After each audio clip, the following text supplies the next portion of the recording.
마가복음 5장 19절에서 29절의 말씀으로 아들에게 맡기셨다라는 제목으로 함께 말씀을 나누고자 합니다.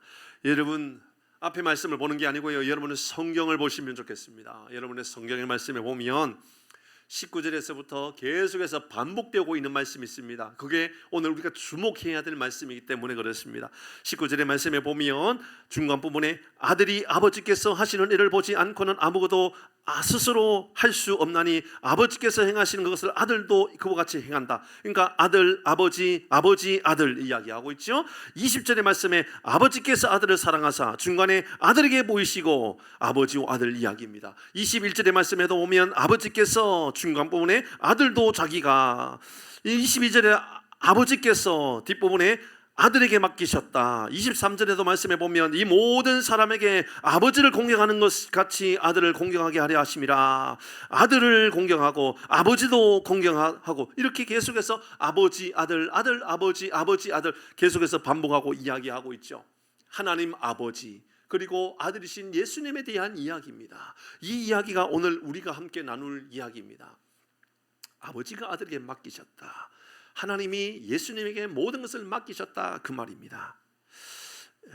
베데스다가 아니라 예수님을 만남으로 인하여 기적이 나타났습니다. 우리가 만나야 할 것은 베데스다가 아니라 예수님입니다. 예수님을 만나면 우리 인생의 변화가 나타납니다. 세상에 어떤 신비로운 것을 찾아서 헤매시면 안 됩니다. 여러분 참 어디에 포항에 갔더니 목포에 갔더니 점을 맞추는 것처럼 예언해주는 어느 누가 있다더라 그러지 마세요. 쫓아다니지 마세요. 거기에 복음 있는 것이 아니라 예수님에게 복음 있는 겁니다. 예수님을 만나면 신비롭고 놀라운 일들이 일어나는 겁니다. 베데스다는 자비의 집입니다. 그러나 진짜 자비의 집은 알고 보니 예수님이었던 겁니다. 예수님을 만나 회복이 임하게 되었던 거죠. 예수님을 만나 회복이 임하였는데요, 잘 기억하셔야 돼요. 어떤 회복이 임하였습니까? 여러분, 우리는 베데스다에서 38년 된 환자가 회복되어짐으로 인하여 질병이 회복되어지고 그가 이제 몸의 모든 질병이 떠나가게 되었다. 여기까지가 우리가 알고 있는 베데스다의 회복이었습니다. 그러나 그렇지 않습니다. 예수님을 만남으로 인하여 회복이 임하였던 그 회복은 근본적으로 먼저 그가 성전을 찾게 되었다, 그 말입니다. 그는 그 옆에 양의 문이 있었지만, 양문이 있었지만 찾는 사람이 아니었습니다. 베데스다를 찾는 사람이었습니다. 그러나 예수님을 만나 회복이 임하였을 때 그가 찾게 된 것은 성전이었습니다. 두 번째 그가 회복되어진 것은 성전에서 그가 사람들에게 하는 말이었지요. 이렇게 말합니다. 나를 고치시는 이는 예수라, 이렇게 말하게 되었습니다.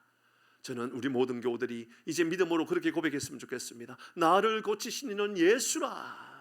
예수로 말미암아 회복의 능력이 우리 모두에게 나타나기를 주의 이름으로 축복합니다.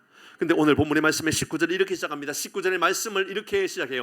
그러므로 예수께서, 시작이 그러므로입니다. 그러므로라고 말하는 것은 당연히 19절 앞에 있는 18절 이전의 말씀에 대한 이야기인 겁니다. 이런 일이 있었다. 그러므로라고 이야기하고 있는 거죠. 그러니까 오늘 본문의 말씀은 1절에서 18절까지의 말씀을 이해하지 않고 19절을 이야기하는 것은 잘못된 겁니다. 그럴 수가 없는 겁니다. 19절의 말씀은 그러니 그러므로라고 하는 것은 바로 앞에 있었던 베데스다 사건, 안식일에 있었던 사건, 예수님께서 이 38년 된 환자에게 자리를 들고 걸어가라라고 하셨던 이 말씀에 대한 것을 오늘 설명하고 있는 겁니다.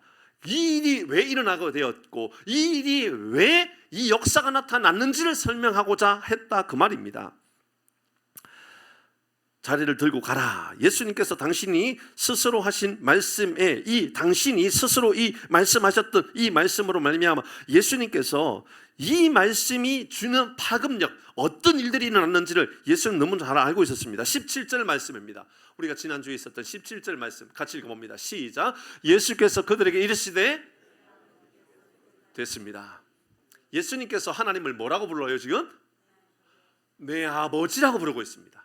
이게 이제 핵심입니다. 지금 우리는 베데스다의 38년 된 환자에 대하여 주목하려고 그랬죠. 근데 그러면 안 된다고 그랬습니다. 우리가 주목해야 되는 것은 예수님이지 38년 된 환자가 아닙니다. 그게 38년이 아니라 380년일 수도 있고 3년 6개월일 수도 있고 3일일 수도 있는 겁니다. 그게 중요한 게 아니라 예수님을 만났다라는 거죠. 근데 예수님을 만남으로 말미암아 회복이 임하게 되었죠. 그런데 예수님께서 이렇게 말합니다. 예수님께서 그들에게 이렇게 말씀하는 거예요. 내 아버지께서 하나님을 뭐라고 부른다고요? 여기 이제 문제가 된 겁니다. 이 이야기예요. 오늘은 내 아버지께서 이제까지 일하시나니 놀랍죠. 왜냐하면 예수님이 지금 안식일에 사람을 고쳤는데 누가 하는 일이라는 거예요? 이 일이 하나님이 하는 일이라는 겁니다. 그런데 우리가 창세기에서 천지 창조를 할 때에 이 우주 만물이 며칠 만에 만들어졌어요? 6째 날 6일까지 만들어졌어요. 제7일은 하나님께서 뭐 하셨죠? 안식하셔서 쉬셨단 말입니다. 그런데 오늘 성경에 이렇게 말하고 있어요. 내 아버지께서 이제까지 일하셨고 나도 일한다. 말이 안 맞잖아요. 분명히 천지를 창조할 때 6일은 만드셨고 7일은 쉬셨다 했는데 예수님께서 이렇게 말씀하셨어요. 안식일 날 말입니다. 사람을 고치는 일, 자리를 들고 걸어가게 하신 일, 이 모든 일을 하셨다라는 것을 예수님께서 말씀하시면서 내 아버지께서 이제까지 일하셨고 그리고 나도 일한다. 두 가지가 문제가 생긴 거예요. 첫 번째, 감히 어떻게 하나님을 아버지라고 말하냐. 두 번째, 우리가 정한 안식일을 어떻게 범하냐 이 문제입니다. 유대인들에게 있어서 안식일은 자기네들이 하나님의 말씀을 근간으로 세워서 만든 건데 어떻게 안식일을 범하고 하나님을 아버지라고 부를 수 있느냐. 그것은 통상적으로 도저히 이해할 수 없는 말씀인 겁니다. 예수님은 하나님을 하나님이라고 하지 않고 아버지라고 부르고 있는 것이죠. 그러니까 여러분 이 이야기는 이후에 예수님이 우리에게도 동일하게 가르쳐요. 우리도 하나님 앞에 기도할 때 여러분 하나님이라고 부를 수도 있지만 여러분 우리는 가장 흔하게 부르는 것은 하나님 앞에 기도할 때 뭐라고 부르죠?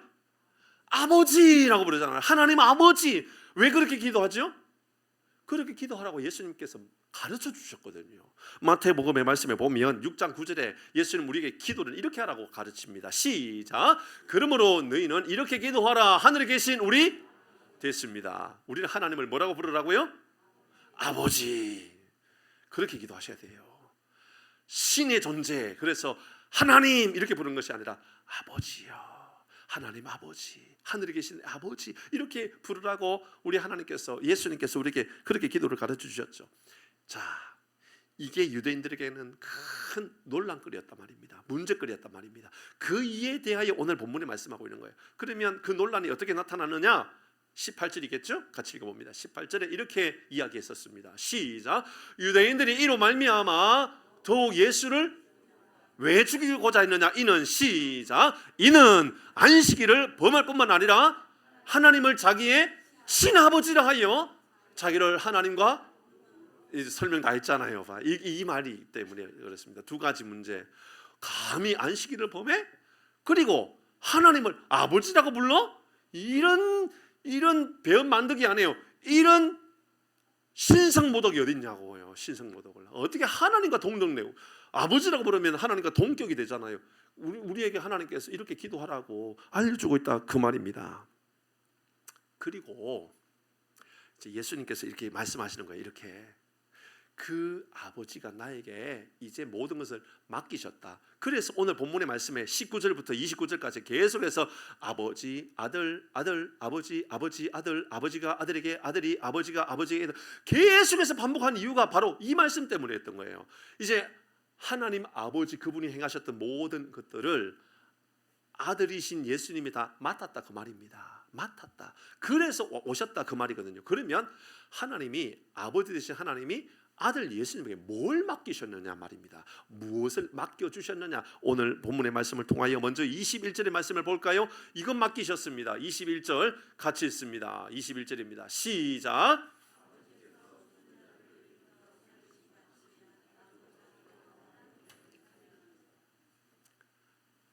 죽은 자들을 일으키심같이 아들도 자기가 원하는 자들을 살리신다. 생명을 살린다. 예수님이 오신 이유는 생명을 살리고자 오셨다 그 말 아닙니까? 자, 말씀을 잘 생각해 보십시다. 예수님 우리에게 살리러 오셨다 그랬습니다. 베데스다에 38년 되는 환자를 살리셨습니다. 다시 반복하지만 38년이라고 하는 것을 일생 일평생이라고 따진다면 그는 평생도록 죽은 것과 같이 살았다, 그 말이 될 수 있죠. 평생도록 죽은 자와 같이 살았는데 예수님께서 그를 만나 주심으로 말미암아, 그러니까 그가 예수님을 찾은 것이 아닙니다. 예수님이 그를 찾아가셔서 네가 낫고자 원하느냐, 그가 뭐 낫기를 나 좀 살려달라고 애원하는 것도 아니고 예수님께서 찾아가셔서 네가 낫기를 원하느냐고 물으시면서 살리셨습니다. 그렇습니다. 예수님은 살리러 오셨습니다. 생각해보면 38년 된 환자만 살리신 것이 아니지요.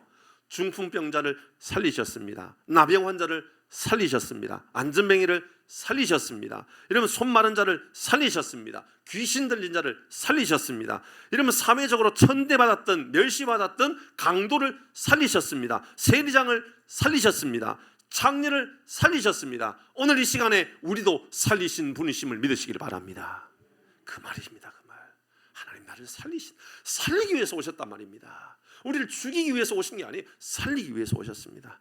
결정적으로 우리가 생각할 것은 나사로를 살리셨던 사건입니다. 그것은 아주 요한복음에서 결정적인 이야기입니다. 그래서 예수님의 표적 사건 중에요, 아주 중요한 핵심의 이야기가 바로 나사로를 살리셨던 그 사건이거든요. 뭐 얼마 전에도 말씀을 드렸던 이야기 아닙니까? 한번 이제 생각해 봐야 됩니다. 예수님께서 죽은 나사로를 살리셨죠. 그런데 예수님께서 죽은 나사로를 살리기 바로 직전입니다. 이거 아주 중요한 거니까요. 여러분 체크를 해놓든지 뭐 마음에 좀 새기고 있어야 돼요. 나사로가 죽었을 때에 나사로의 동생, 여동생 마리아와 마르다가 있었잖아요. 마리아와 마르다가 있었는데 그들을 찾아가가지고 예수님께서 하셨던 말씀이 이 말씀이에요. 우리가 알고 있는 말씀 너무나 잘 알죠. 요한복음 1장 25절 시작. 예수께서 이르시되 나는 부활이요 생명이니 나를 믿는 자는 죽어도 살겠고. 자, 마르다와 마리아에게 나사로 동생 그들에게 예수님께서 말씀하십니다. 나는 부활이요 생명이다. 나를 믿는 자는 죽어도 살겠고, 이렇게 말했습니다. 그렇게 말하면 사람들이 이해할까요? 못할까요? 못하지요. 맞습니다. 이것을 이해한다라고 말하면 그거 이상한 겁니다. 그거 지나치게 우리가 종교화되어 있기 때문에 그렇습니다. 잘 생각해보면 절대로 이해 못할 말이요, 죽은 자가 살아났다 그 말입니다. 여러분 이렇게 할 수 있어요? 저 마루공원에 가면 관이 많이 있잖아요. 관을 붙잡고 내가 예수의 이름으로 명하노니 죽은 자야 살아날지어다 그러면 사람들이 할렐루야 아멘 하며 박수 칠까요? 미친 사람이라 그럴까요? 여러분 그게 이해가 안 되면 여러분이 가서 해보세요. 여러분이 이해가 안 되면요, 여러분 마루공원에 가가지고요, 오늘 마치고 마루공원에 가가지고요, 저 관 붙잡고 내가 예수의 이름으로 명하노니 죽은 자의 살아날지어다 그렇게 해보세요. 그럼 어떤 일이 날까요? 아마 112를 부르지 않을까요? 112 경찰을 불러가지고 빨리 병원에 입원시키라고 그럴지도 모릅니다. 마르다와 마리아가 똑같은 겁니다. 이해를 못해요. 그게 이해가 될 일이 아니잖아요. 우리가 이거 죽고 살고 이 문제가 우리의 평생에 경험해보지 못한 문제 아닙니까? 남이 경험했지 내가 경험했습니까? 그 경험하지 않은 겁니다. 이해를 못했어요. 그러니까는 마르다나 마리아나 그렇게 믿음 좋아 보였는데 마르다나 마리아가 아이고 그래요 좀 일찍 오시지 그랬어요. 이렇게 이야기합니다. 좀 일찍 오시지 그랬어요. 죽기 전에 오셨으면 이런 일이 없잖아요. 또 이렇게 말합니다. 예, 믿어요. 근데 지금 말고 나중에 예수님 부활하실 때 죽은 자가 살아나는 것을 내가 믿습니다. 이런 말을 해요. 그 말을 듣고 예수님이 기분이 좋았을까요? 서운했을까요? 굉장히 혼란스럽지 않습니까? 이건 어떻게 해야 돼요? 믿어야 돼요? 말아야 돼요? 혼란스럽죠. 이 혼란스러움이 어떻게 나타나는지 전사님 좀 도와주세요. 이 어떻게 혼란스럽게 나타나는지요. 35절의 말씀을 보니까 이렇게 말씀하고 있어요. 자, 말씀 보셔야 됩니다. 35절 앞에 말씀을 보세요. 35절 시작.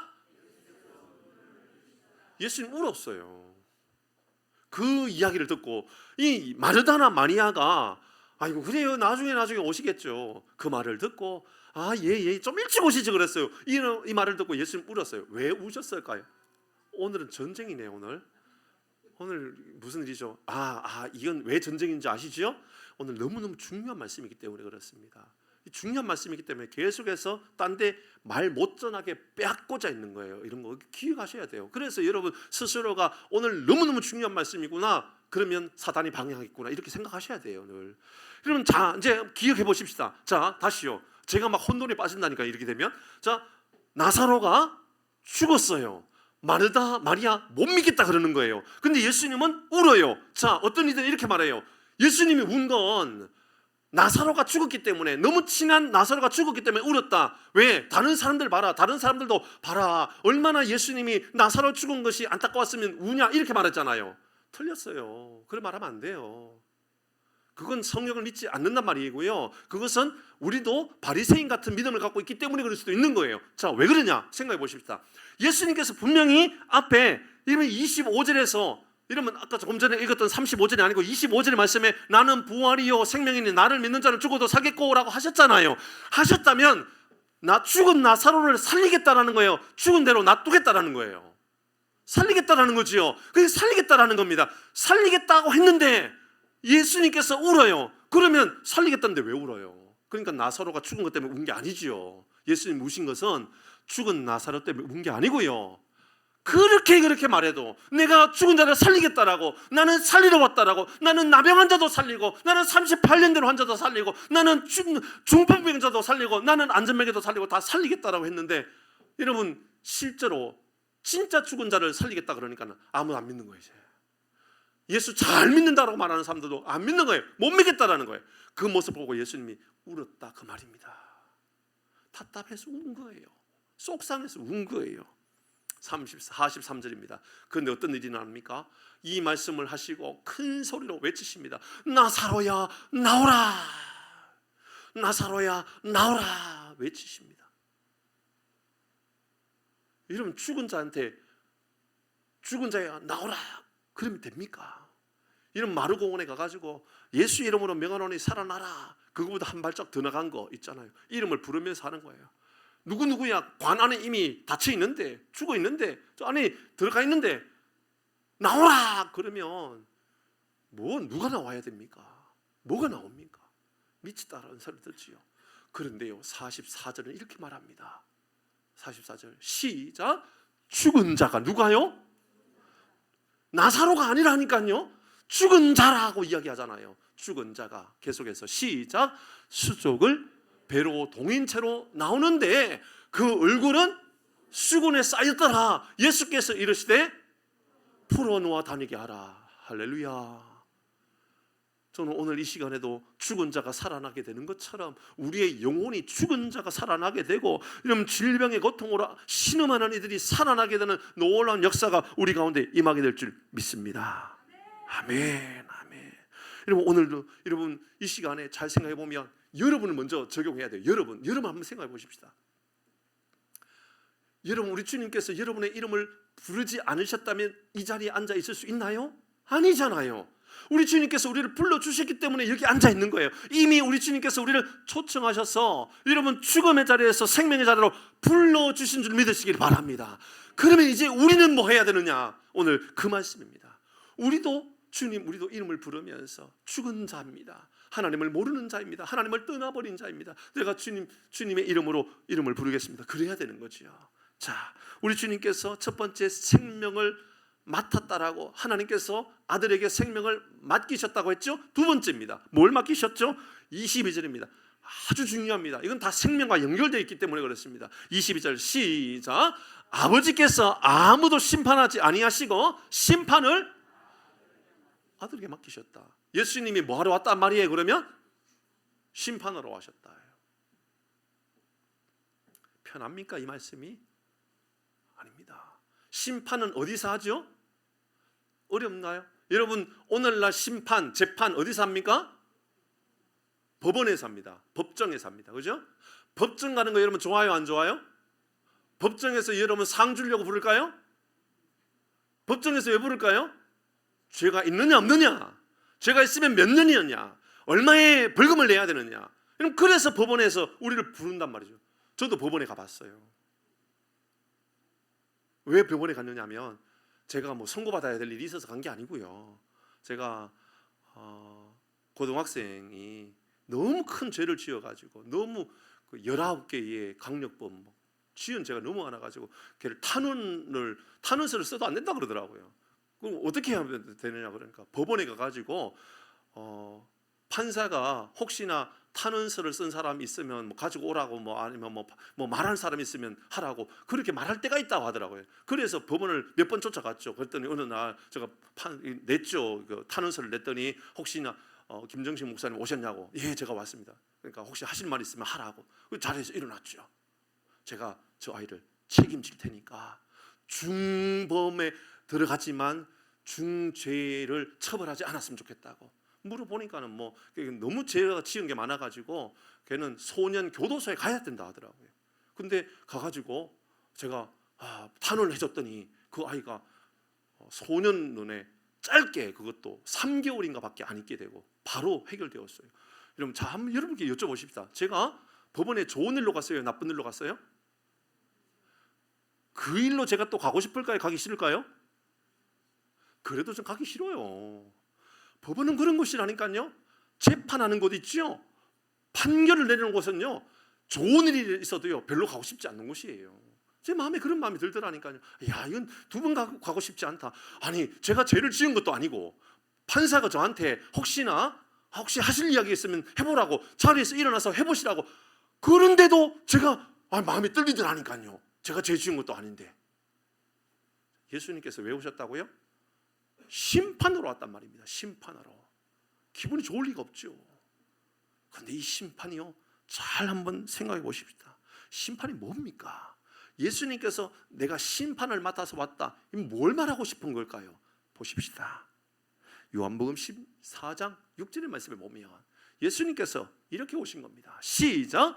예수께서 이르시되 내가 곧 길이요 진리요 생명이니 나로 말미암지 않고서는 아버지께로 올 자가 없느니라. 심판의 기준이 예수님 당신이 된다, 그 말입니다. 그러니까는 예수님이 심판으로 왔다라는 것은 예수님 안에 있으면 심판을 받고 안 받고 예수님 밖에 있으면 심판에 해당되는 사람이다라고 하는 기준이 바로 예수님이고 그분이 오셨다, 그 말입니다. 그러니까 이 말씀에 요한 사도행전에서는 4장 12절에서는 중요해요. 보셔야 돼요.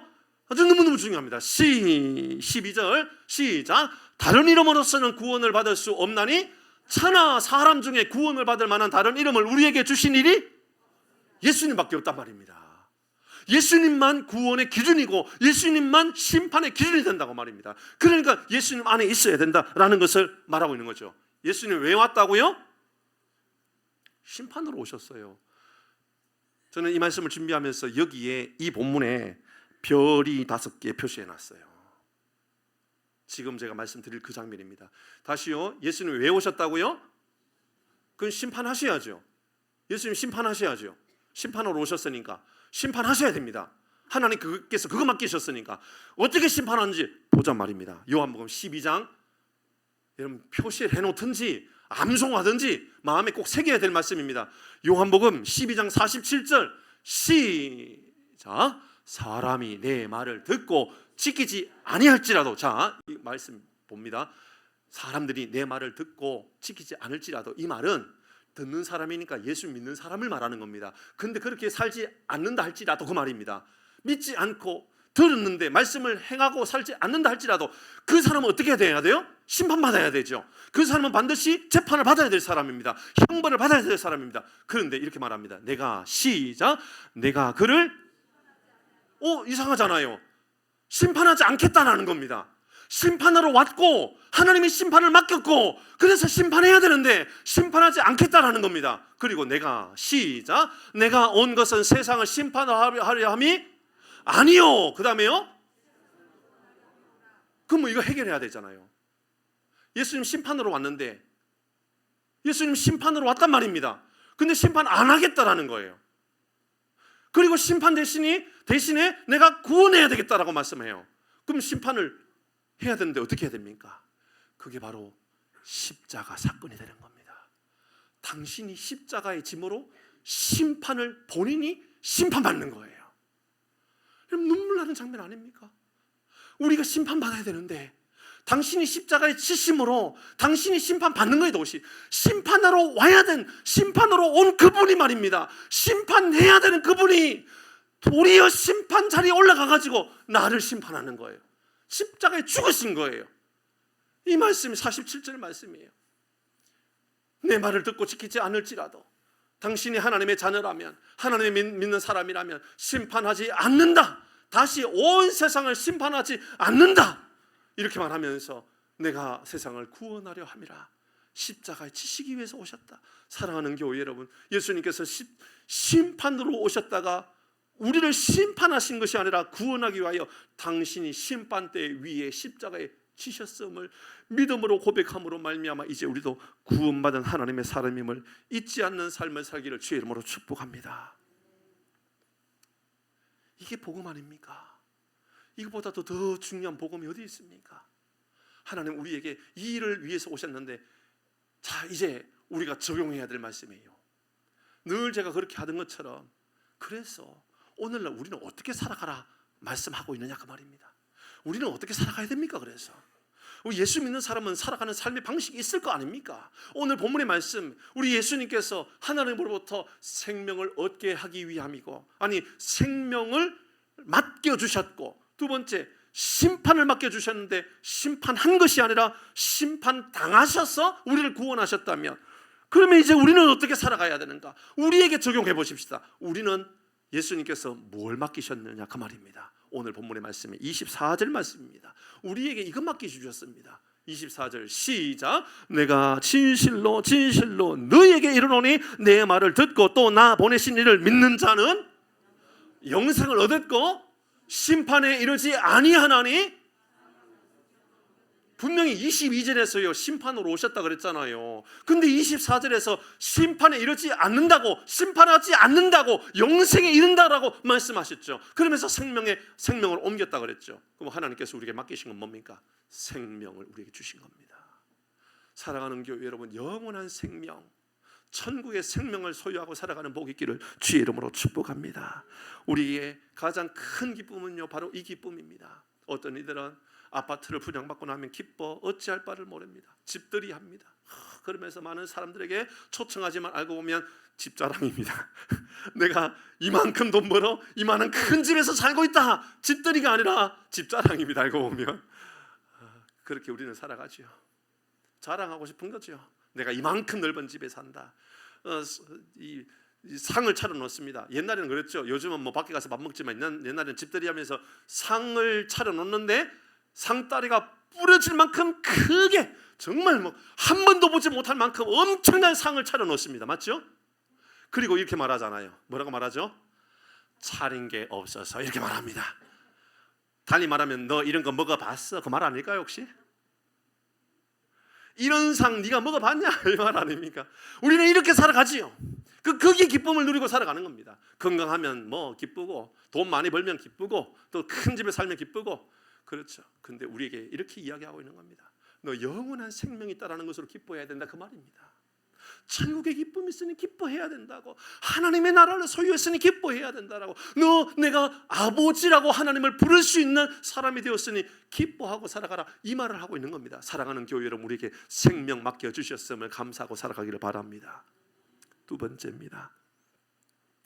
요한복음 13장 34절은 우리에게 이러한 것 맡겨주셨음을 말합니다. 같이 읽어봅니다. 34절 시작.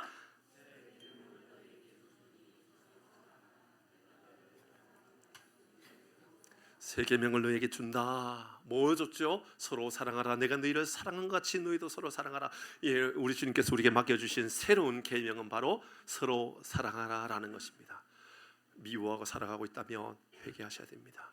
오늘 집에서 교회 나올 때 싸우면서 나왔던 분이 있으면 오늘 회개하고 돌아가셔야 됩니다. 왜 우리 마누라는 화장하는데 저렇게 오래 걸리는지 모르겠다. 그렇게 막 신경질내고 화를 냈던 분이 있으면 회개하고 돌아가셔야 돼요. 남편도 마찬가지예요. 교회 가는 발걸음이 왜 어디 이 도살장에 끌려가는 것처럼 발걸음이 늦은지 모르겠다. 이런 사람이 있으면 다 회개하셔야 돼요. 우리는 어떤 사람입니까? 서로 사랑할 존재입니다. 서로 사랑하고 서로 위로하고 겸손하게 섬기며 살아갈 사람들입니다. 지난주 신방하는데 어느 모 권사님 가정이었습니다. 동생이 암 투병 중이라 그럽니다. 회복을 위하여 기도해달라고 정말 진심으로 기도합니다. 하나님 도와주십시오. 그러나 더 중요한 회복이 있습니다.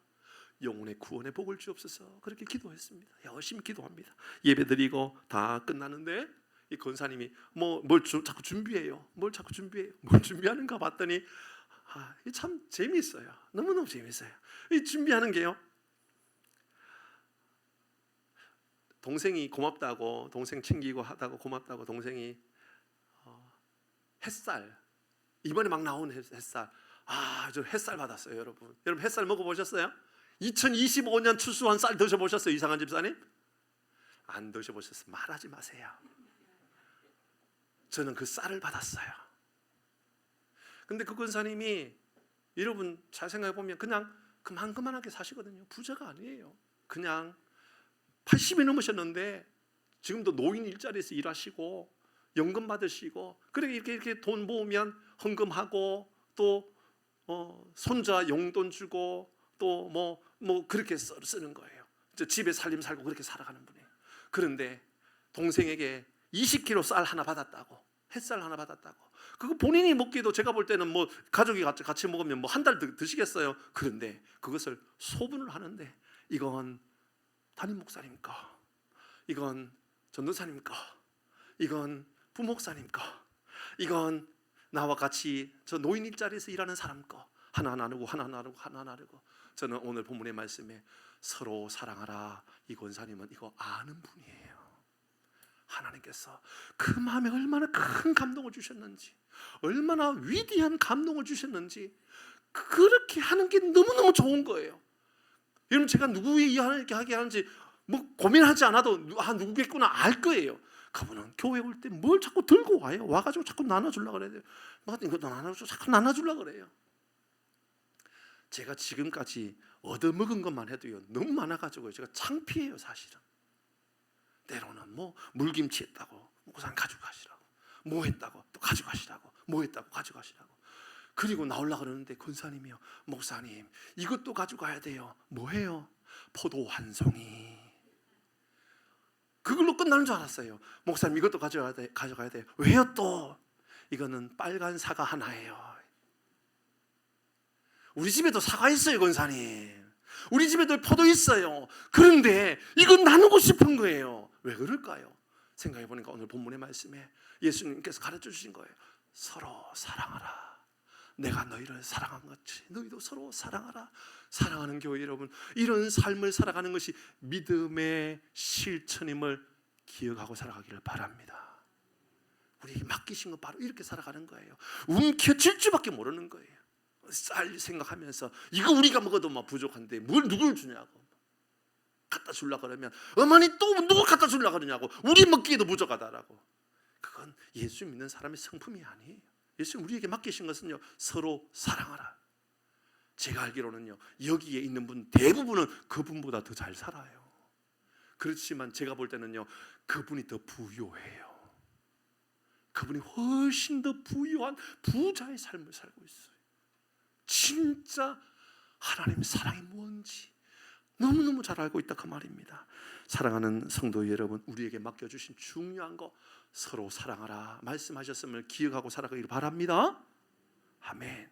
세 번째, 또 뭘 맡기셨을까 생각해보니까 하나님의 나라를 정언하라 그랬어요. 사도행전 1장 8절 말씀입니다. 읽어볼까요? 사도행전 8절 시작. 오직 성령이 너에게 임하시면 예루살렘과 온 유대와 사마리아와 땅끝까지 이르러 내 증인이 되리라 하시니라. 아멘. 저도요 이거 뭐 중학교 고등학교 때부터 뭐 얼마나 많이 외웠는지 몰라요. 오직 성령이 너에게 임하시면 너희가 권능을 받고 예루살렘과 온 유대와 사마리아와 땅끝까지 이르러 내 증인이 되리라. 너 수없이 외워요. 근데 어디 가겠다보다도 더 중요한 것 있죠. 예루살렘과 온 유대와 사마리아와 땅끝까지 가야 되겠다라는 것보다 훨씬 더 중요한 거 있어요. 뭐냐면 성령이 너에게 임하시면 그 다음부터는 뭐예요? 권능을 받고가 다른 말로 말하면 능력을 받고지요. 능력을 받고 다른 말로 말해볼까요? 용기를 가지게 되고, 그 말 아닙니까? 복음을 증거하는데 용기가 생긴다니까요. 동생에게 내가 복음을 전해도 될까? 안 될까? 성령이 임하게 되면요 담대하게 그냥 말하게 된단 말입니다. 말하게 돼요. 말 안 하면 이상한 거예요. 그게 사랑하는 교회 여러분, 성령의 능력으로 말미암아 이제 능력을 받고가 하나님께서 우리에게 이제 담대함을 주셨고 용기를 주셨고 기회를 주셨고로 이해하고 실천하는 은혜가 있기를 주의 이름으로 축복합니다. 이렇게 변화되는 거예요. 그러니까는 이제 복음을 증거하는 사명을 주셨다는 말입니다. 우리에게 복음을 증거하라고 맡겨주셨어요. 그러니까 복음을 증거하는 사명을 주실 때는 그냥 주신 것이 아니라 능력도 같이 주셨고 힘도 같이 주셨고 용기도 같이 주셨어요. 얼마나 큰 힘을 주셨어요? 마가복음 16장 15절 이후의 말씀에 보니까 이렇게 말씀하고 있어요. 또 이르시되 너희는 온 천하에 다니며 만민에게 복음을 전파하라. 만민에게, 누구에게 복음을 전파하라? 16절의 말씀에 보니까 믿고 세례를 받는 사람은 구원을 얻을 것이요 믿지 않는 자는 정죄를 받게 될 것이다. 17절 말씀에 믿는 자들에게는 이런 표적이 따르느니, 이러면 믿으면 이런 역사가 나타난대요. 내 이름으로 귀신이 쫓아나게 되고요, 새 방언을 말이 바뀌게 되고요, 18절의 말씀에 보면요, 뱀을 집어 올리게 될 것이고요. 이건 뭐 독사를 집어 올린다는 것은 악한 어둠의 세력 나를 시험에 들게 하는 것을 능히 이기고도 남을 만한 능력이 생긴다, 그 말 아닙니까? 무슨 독을 마실지라도 그런 세상에, 여러분 세상에 때로는 그래요. 저는 성남에서 2년 사역했었는데요, 성남에 거기가 모란시장 주변에 가면 빌딩이 많거든요. 빌딩이 많아요. 근데 빌딩마다요 너무너무 예쁘게 잘 지어졌어요. 빌딩이 뭐 하는 곳일까요? 다 모텔이에요. 너무너무 예뻐요. 불빛도 얼마나 많은지 몰라요. 그때요 제가 사역했던 그 교회에 모텔 전도팀이 있었어요. 모텔 전도팀. 열심히 또 모텔 쫓아다니면서 전도하는 팀이 있었어요. 그런 곳에 살아도 무슨 독을 마실지라도 라고 하는 것은 그런 마을 안에 산다 할지라도 해를 받지 않는다. 그들이 나를 공격할 수 없다라는 거예요. 여러분의 주변에 여러분의 친구가 도박에 빠지는 사람이라도 여러분 도박에 빠지지 않을 것이고, 여러분 주변의 형제나 친구가 알코올 중독자일지라도 여러분 알코올의 중독에 빠지지 않을 것이고, 그 말입니다. 복음의 능력이 임하게 되면 이런 역사가 나타난단 말입니다. 병든 자에게 손을 얹으면 낫게 되겠다라고 이야기하고 있지요. 끝납니까? 아닙니다. 19절입니다. 시작. 주 예수께서 말씀을 마치신 후에 하늘로 올려지사 하나님 우편에 앉으셨습니다. 그리고 이렇게 말씀하십니다. 20절 우리에게 주시는 거예요. 시작. 제자들이 나가 두루 전파할세 주께서 함께 역사하사 그 따르는 표적으로 말씀을 확실히, 이런 역사가 우리 가운데도 나타나기를 바랍니다. 우리 주님께서 하늘에 오르셨다 그랬잖아요. 그런데 19절에서 하늘에 오르셨는데 하나님 우편에 앉으셨는데 제자들이 두루 전파하는데 그 능력을 그대로 제자들이 입었다, 그 말입니까? 아닙니까? 예수님이 하나님께로부터 모든 것을 받은 것처럼, 맡은 것처럼 이제 예수님이 우리에게 맡기셨고 그 맡은 것들을 우리가 감당할 능력이 생겼다, 그 말입니다. 신방하면 좋은 게 이런 거예요. 자꾸 간증 이야기를 많이 해주셔요. 목사님 지난주에 이제 간증이에요. 지난주에 또 간증 이제 신방하는데 어떤 분이에요. 목사님, 제가 최근에 어깨가 너무 많이 아팠어요. 많이 힘들었어요. 어깨에 고름 같은 게 막 나오고 피하고 고름하고 병원에 가서 주사를 꽂아갖고 빼보면 찐득한 뭔가가 자꾸 나와서 너무 힘들었다고.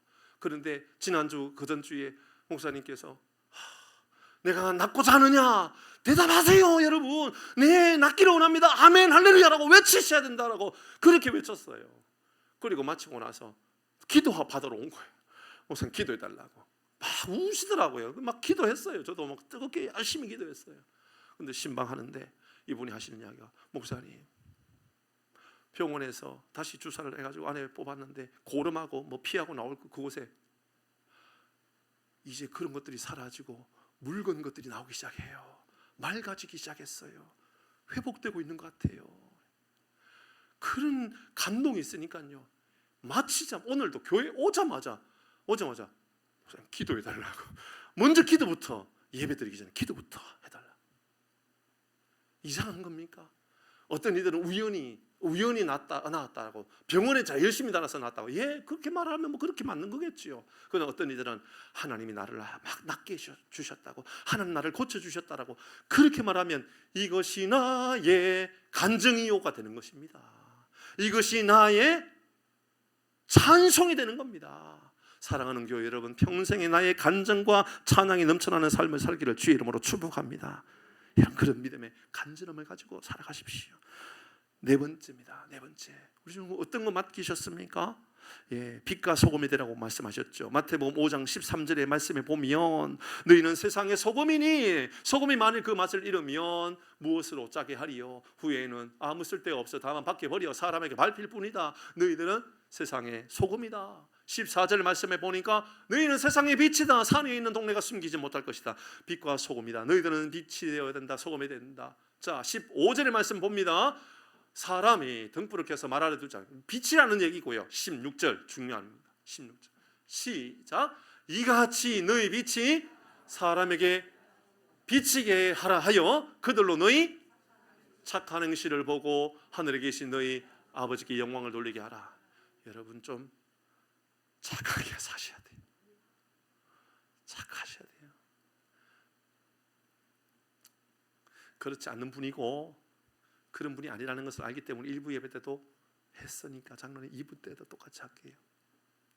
어디 가서 여러분 친구들이 모임 가운데 교회의 풍산교회 장로가 돼가지고 못돼 먹어가지고 이런 말을 들으면 우리 주님께서 우리에게 맡기신 사명대로 살지 못하고 있다, 그 말입니다. 목사가 돼가지고 못돼 먹고, 권사가 돼가지고 못돼 먹고, 지밖에 모르고, 반찬도 말이야 다른 사람 생각도 안 하고 자기만 다 아프가고.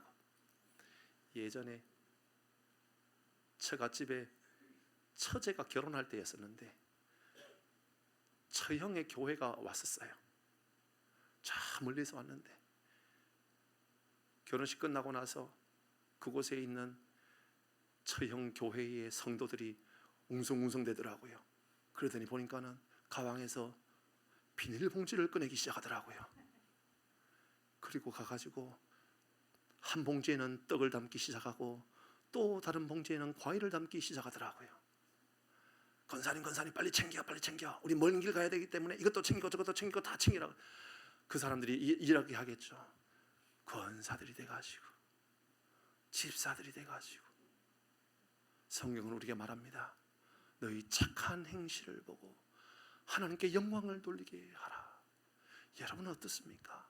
어디 가면 여러분을 향하여서 참 예수 믿는 사람 달라, 참 예수 믿는 사람 좋아, 예수 믿는 사람과 함께 있어야 될 이유가 바로 이런 거야. 여러분 어디 가면 사람들이 참 못돼 먹었어 라고 말합니까? 정말 저런 사람 없다라고 그렇게 칭찬해 줍니까? 오늘 성경은 우리에게 너희 착한 행실을 보고, 달리 말하면 빛과 소금의 역할은 착한 행실이라고 이야기하고 있죠. 말씀을 마무리하려고 합니다. 우리에게 맡겨주신 것이 이렇게 많아요. 하나님께서 우리에게 너희들 생명 있는 것처럼 기뻐하고 살아가라, 우리에게 복음을 증거하는 삶을 살아가라, 우리에게 빛과 소금의 역할을 감당하라, 우리에게 증인된 삶을 살아가라, 뭐 이런 이야기를 많이 하셨어요. 그리고 저는 이렇게 말씀을 끝내고 이제 나눔지를 만들고 이제 나눔지 복사하고 다 끝냈어요. 근데 뭔가 아쉬웠어요. 제 마음 가운데. 하나님, 예수님께서 우리에게 맡겨주신 것 또 없을까요? 생각해 보았어요. 에베소서 4장 12절 말씀이 생각나더군요. 같이 읽겠습니다. 시작.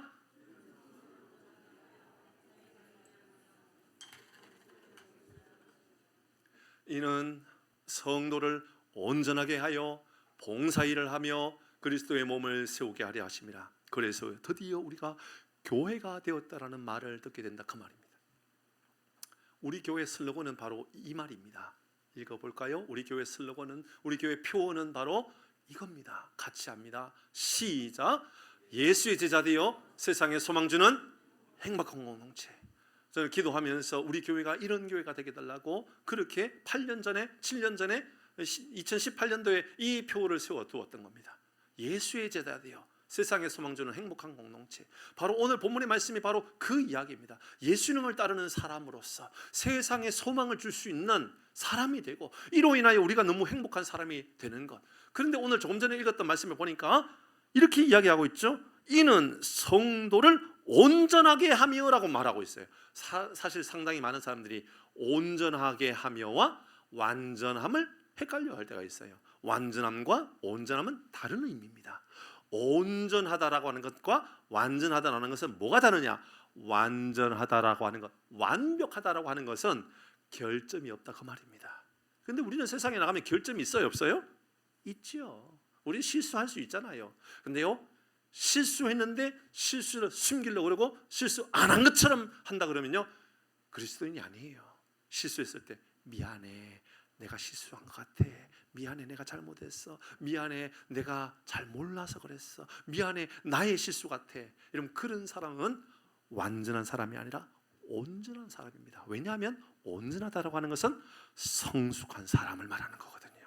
하나님은 우리에게 완전한 사람이다라고 말하는 것이 아니라 성숙한 온전한 하나님의 사람으로 살아가라라는 것이지요. 사랑하는 교회 여러분, 우리 하나님께서 예수님에게 맡기신 그대로 우리 예수님이 우리에게 맡겨주신 것, 그게 바로 우리의 사명이 되어 말씀을 의지하고 살아가는, 그래서 세상의 빛과 소금의 역할을 감당하고 선한 영향력을 끼치고 세상에 기쁨을 주고 생명을 주고 그렇게 살아가는 복이 있기를 주의 이름으로 축복합니다. 아멘. 찬양하도록 하십시다.